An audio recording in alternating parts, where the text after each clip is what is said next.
ಹೋಗ್ತೀಯ ಭೀಮಾ? ಶಾಲೆಗೆ ಹೋಗೋಕ್ಕೆ ನನಗೂ ಇಷ್ಟ, ಆದ್ರೆ ನಾನು ಶಾಲೆ ಒಳಗೆ ಬಿಡಲ್ಲ. ನೋಡು ಭೀಮಾ, ಹೋರಾಟ ಮಾಡಿ ಓದಬೇಕು, ಇಲ್ಲ ಅಂದ್ರೆ ಜನ ಹೇಳಿ ಇರ್ತಾರೆ. ಛಲ ಅನ್ನೋ ಮೆಟ್ಲನ್ನ ಹತ್ತಿ ಸಾಧಿಸಬೇಕು. ಓದು ಅನ್ನೋ ಹೋರಾಟದಲ್ಲಿ ನೀನು ಆ ನಿಷ್ಕಲ್ಮಶ ನೀರಿನ ಆಕಾಶ ಮುಟ್ಟಬೇಕು. ನಾನು ಸಾಧಿಸ್ತೀನಿ, ನಾನು ದೇಶಕ್ಕೆ ಮಾದರಿ ಆಗ್ತೀನಿ.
ಸಾವಿರಾರು ವರ್ಷಗಳಿಂದ ನಮ್ಮನ್ನ ಕೀಳು ಜಾತಿ, ಶೂದ್ರ, ಅಸ್ಪೃಶ್ಯರನ್ನಾಗಿ ಮಾಡಿ ಈ ಸಮಾಜದಿಂದ ಹೊರಗಿಟ್ಟಿದ್ರು.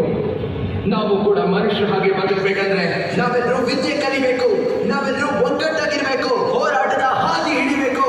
ದಬ್ಬಾಳಿಕೆಯ ಕೋಟೆಯನ್ನ ಕೆಡವೋದಕ್ಕೆ ನೀವೆಲ್ಲ ನನ್ನ ಜೊತೆ ನಿಲ್ತೀರಾ?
ದಬ್ಬಾಳಿಕೆಯನ್ನು ಅರಿತ ಬಾಬಾ ಸಾಹೇಬ್ ಅಂಬೇಡ್ಕರ್ ಅವರು ಸ್ವತಂತ್ರ ಭಾರತದ ಮೊದಲ ಕಾನೂನು ಮಂತ್ರಿಯಾಗಿ ಅನೇಕ ಸುಧಾರಣೆಯನ್ನು ತಂದವರು.